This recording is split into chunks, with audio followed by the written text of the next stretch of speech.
Hello everybody, hope you're having a wonderful day, and today I'm going to be sharing with you guys a full disassembly and breakdown of this rather premium Olatons knife. Now, if you guys saw my unboxing, and if you haven't, go ahead and check it out, because my first impressions of this thing just knocked my socks off. It actually, it really did, and especially all the stuff that it comes with.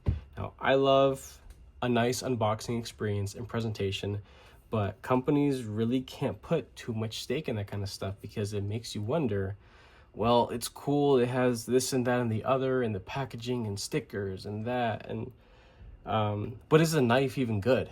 Oh yeah, this thing is good. Real quick, let me show you all that it does come with. So it comes in a case just like this, which is really nice. It even has this little thing, probably for moisture. I don't know what it is. If you do, please educate me, because I'm an idiot and I don't know what that's for. So here's the box. Very, very heavily well microfoam padded. As you can see, this part I believe is glued in. No, it is not glued in, but there is a nice thick seal around it for waterproofing purposes. You do get a spring titanium Olatons branded keyring, which is cool and fun. You do get a very nice stamped, like brand stamped microfiber cloth. Wonderful. You do get a hand marked, actual like handwritten card here of the stats of what this one is. M390 6A LV4 titanium, so they're working with good stuff, definitely. This is a numbered unit, which is really cool. And not to say that they only made 33 of these, because it was just their first batch. So I got like first production, I guess, if that's the way to think about it. This is number 29 out of 33 of the first batch, and it was, machined or at least packaged just a couple weeks ago, which is pretty cool. Pretty freaking cool. You also get, because this is a Omega Spring operated knife, you get these extra Omega Springs that are actually soaked in freaking lubricant or oil, just to keep them from any possible potential rust. When Omega Springs are made well and they're sourced well, and they're of a higher gauge like this, they tend to outlast the standard ones that are used in companies like Benchmade or TRM, or a couple other companies that use kind of the thinner stuff. Kanwu, just to name overseas one. A lot of overseas production companies use the really flimsy, thin gauge Omega Springs, and they're trash. They are. I'm not sorry to say that, just because they are. There's something better out there, and the fact that they refuse to use something that's obviously better and wouldn't cost them anything more, it does rub me the wrong way, absolutely. You also get some washers here. You get some bronzish washers and some more coppery looking washers. I don't know why. I will mess with both later on and share with you all my findings. You also get a set of traditional shaped barrel studs with T8 screws on both sides. And that is all that you get with this. This is a wonderful, wonderful unboxing experience. Let's go ahead and start tearing this thing down. So this is really the kind of content for the people that like, I suppose, the finer stuff, or maybe just want to hear my voice in the background for some reason. I've had some subscribers and viewers tell me that they don't give a shit what I'm talking about. They'll just have me in the background, and if I say or do anything that may pique their interest, maybe they'll look at what I was doing. Okay, we are gonna need 2 T8s here because it is not captured. Not a big deal. It's a very common thing to happen. This does have a lot of body hardware. Let's go ahead and take this guy off. So just from the outside, there are a couple things that I did notice already. This is a cartridge style setup when it comes to the Omega Spring cage, or the frame that holds it all together. So majority of the body is titanium, which is really cool, and that's why this thing costs what it does. I do not know the price off the top of my head. I just know that it was quite a bit. There are different sized or length screws, so keep them separate. If you have like a little tray or something, that would be very helpful. I hope the pivot is captured. potentially a D-shaped or an actual captured pivot face. And at this point, does this come apart now? Yeah, just like that. That's pretty cool. Okay, so we have a little matching finished back spacer piece. Titanium, of course, beautifully stone washed. And you can see here, I tried highlighting this on the unboxing video, but you could see it better here. Premier Edition stone wash, number 29 of 33. I think that's pretty cool. This brand company obviously has a sense of class, because as not really important as that is, they still put it, but in a way where it's hidden for those who care. It doesn't have to be blasted all over the freaking blade and the handle and the clip. And so these guys, they know what they're doing, or at least it looks like it. So these are just barrels. Are these actually screwed on? Chances are these just have Loctite on the other side, so that's fine. I'll leave those alone.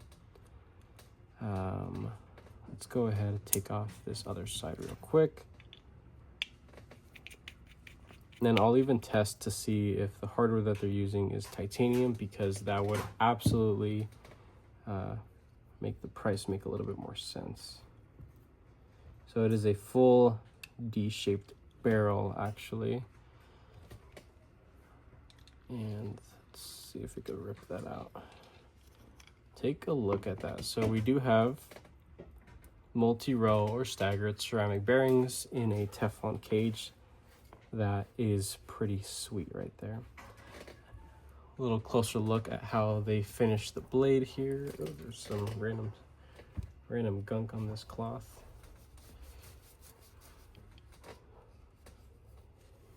All right, so again, it's still wearing itself, and you can see the little marks there. If you care for skiffs, I'm sure skiffs has a size.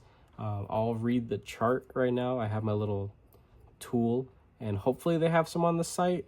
If they do, you can go ahead and use my 10% discount code. But I just want to take a look at how this is finished and machined, and holy shit, like, this is very, very clean, very consistent. There are no weird marks inside where the actual pivot rides on the hole. No snag, no lip, no nothing. This is beautifully finished. Wow. As well as you can tell right here, look what they did here. This is a little finishing thing they did to help the break-in process and to help this blade ride a little bit smoother on that crossbar. So you can tell the tone of the finish by the sheen. So they took this to a belt or something to polish it a little bit more, because this is a full bead blast finish, right?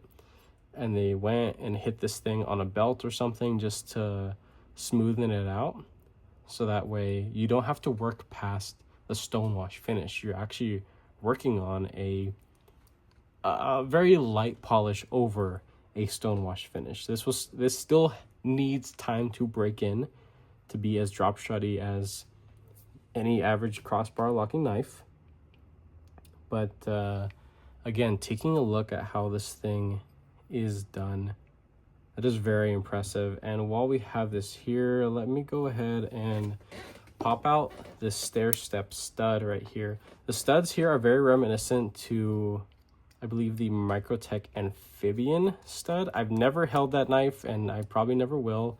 I definitely won't spend my money on it because I just don't care for how the blade shape is. I'd rather buy this here.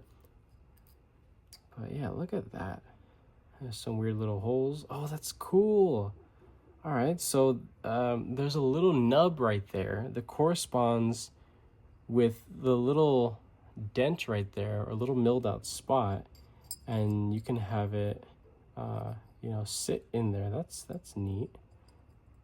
So, well, that's too high. That's like, yeah, it's like that, or like this. I'll scratch with the blade. Yeah, it's about like right there. That's cool. That's really nice. Let me go ahead and check out these studs real quick. I'm not going to put them on just because I kind of want to mess with the stair step studs a little bit more. Here are the other ones. And these do not have a hole to correspond with because they would be just regular, you know, assembled studs. So you obviously you put one through and then crap. You get the other one. Ooh, threads are very, very buttery smooth and god damn, this is some giant freaking studs. Those things are huge. Yeah, I think we're gonna stick with the stair step studs. They fit the build overall. But that's cool for the people that like rounded studs. I think that is something that is an absolute cost to the company, but they throw it in because they give a shit. That's really sweet. Now, I'm curious, since those don't have a little nub to correspond with these little holes in the blade, does that mean that it could be positioned higher? Is that what I'm figuring out? If these are put higher up, how would that look? Would that look stupid?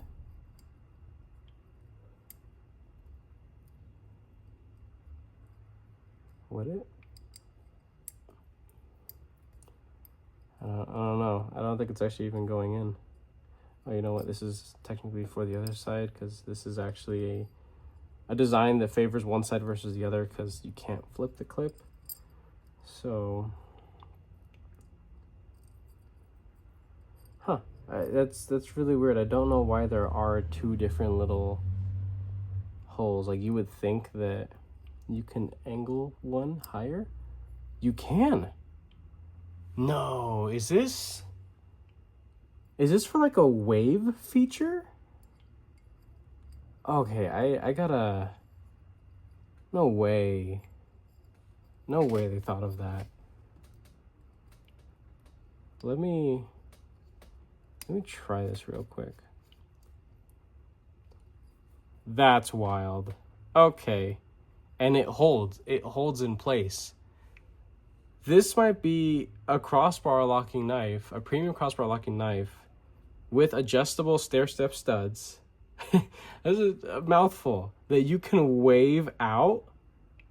There's just okay. I'm gonna leave this like this, but that's interesting. That's really cool because that extra set of holes, they were made intentionally. That wasn't like a oops little machining mark error.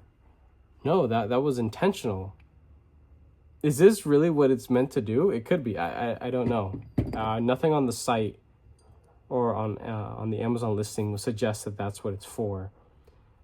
Here you have the actual pivot barrel. I have my magnet here. Okay, so steel pivot, back of the pivot.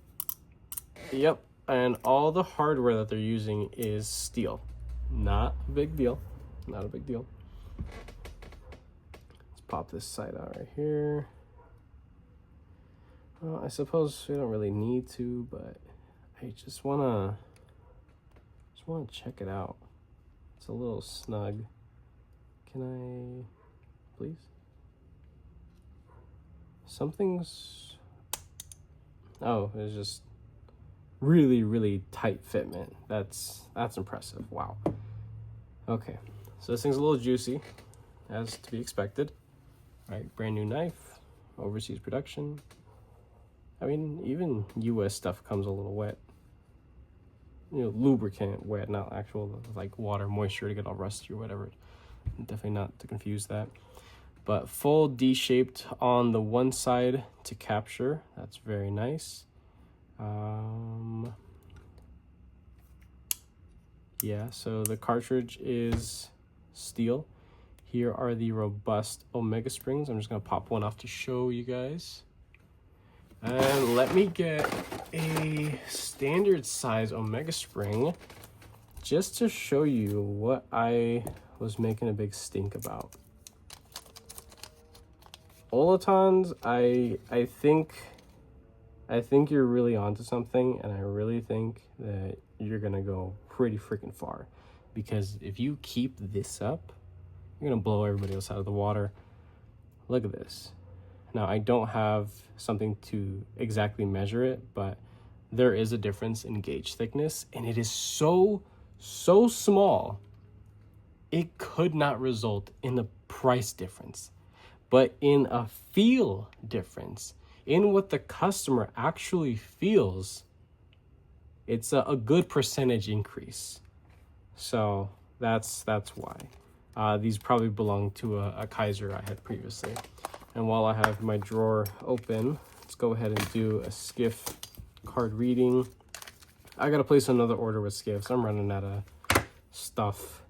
I know they've been doing new sizes lately, as well as making more multi-row things, which is really cool. 6mm pivot. Cool. Nice and robust. Let's check this out. It might not even fit all the way through, but okay, 6mm pivot, 1/16 multi-row or stacked, however they name it on their site. If you care, go ahead and use my 10% discount code JTT10.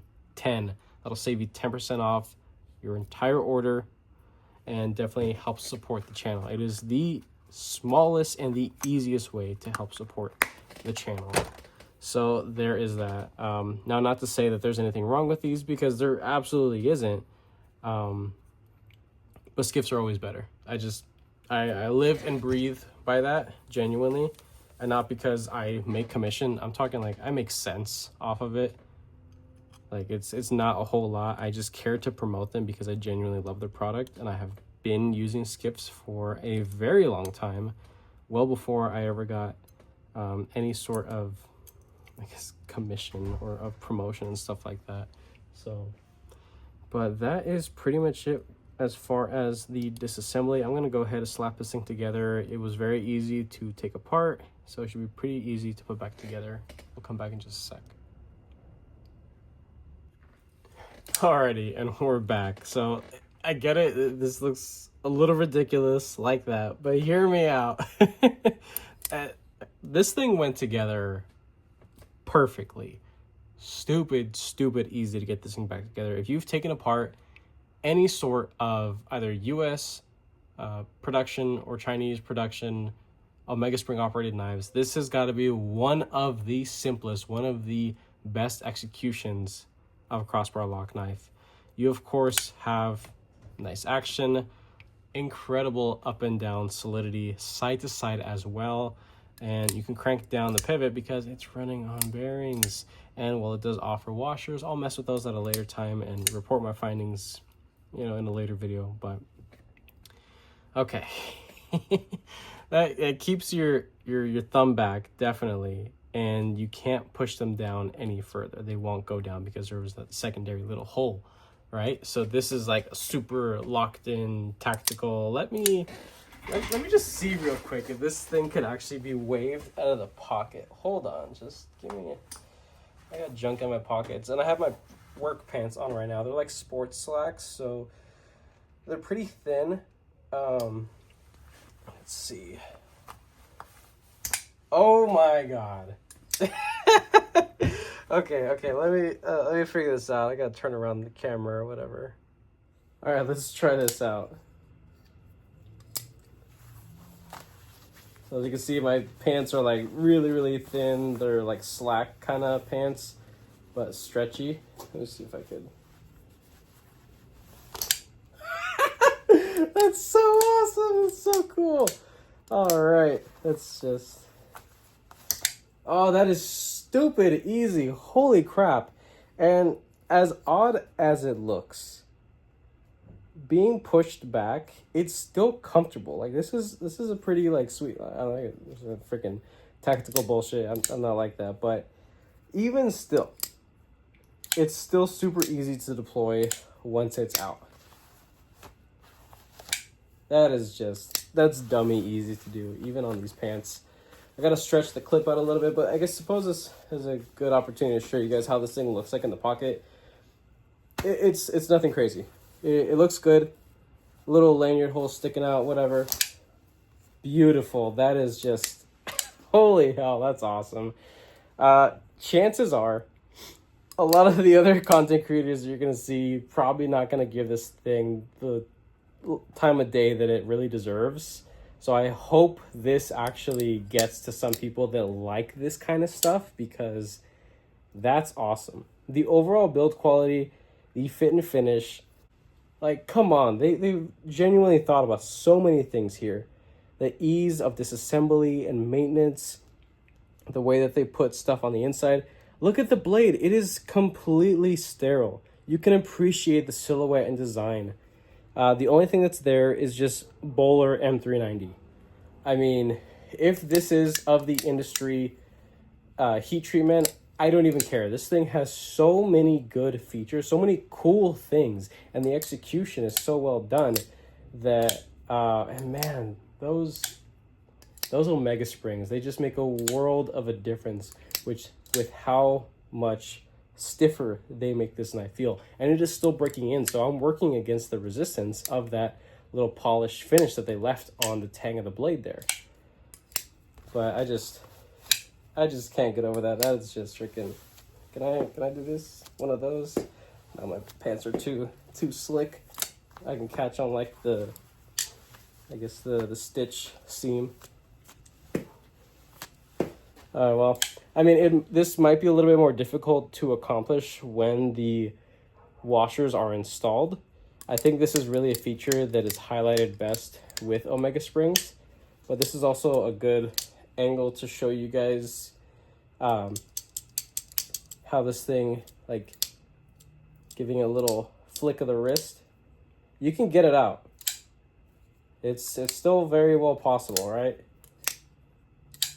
There are very few, damn near no crossbar locking knives that I've ever had come across my channel that would pass like an actual like snap out with, you know, momentum. Let's see, upside down. Is it? Yeah, you could do that too. But the retention, I mean, it's just, where's the peak? Right about there. And then from there, that's good. That's real good tension there. This thing's cool. This thing is actually really freaking sick. And because the studs are obviously riding against this part back here, you can stick your hand in your pocket, and there's nothing in the way. If I wanted to have a chapstick or maybe like my earbuds or something in there, I still got plenty of freaking room to freaking go. This is sick. This is really sick. I hope to see more content creators showing this off and maybe making a better quality interpretation than I would have been able to do, and just getting more eyes on this, because this is something special. It really is. This is fun. This is really cool. I like it quite a bit. I will be doing sharpening and some performance videos, of course. I don't have any hope that this bead blast finish will stand up to general use, because it's a bead blast finish. It's damn near just as bad as a satin finish. It's just not meant to hold up to use. Now, if this was DLC coated, or it had a crystallized polished stone wash, that would have been really freaking sweet.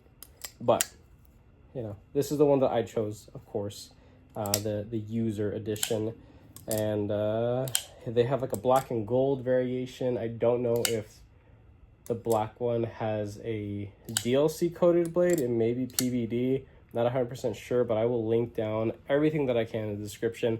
I will also be adding this to my Amazon storefront, and that will be the link. So if you purchase this using my link, just know you are supporting the channel, but at no extra cost to you. That's it. But yeah, this thing, it's pretty freaking sick. I'm very happy with it. This thing has genuinely blown me away and has made an incredible first impressions for sure. Still need to do a good bit of testing and use, but I think I'm gonna have a real good time with this. So with that being said, I hope you liked this video. If you did, go ahead and leave a like down below. If you are subscribed, thank you so much. I appreciate all your support and your patience, of course. If you are not subscribed, please consider subscribing because I have plenty more videos and content coming you guys' way. And with that being said, I hope you have a wonderful rest of your day.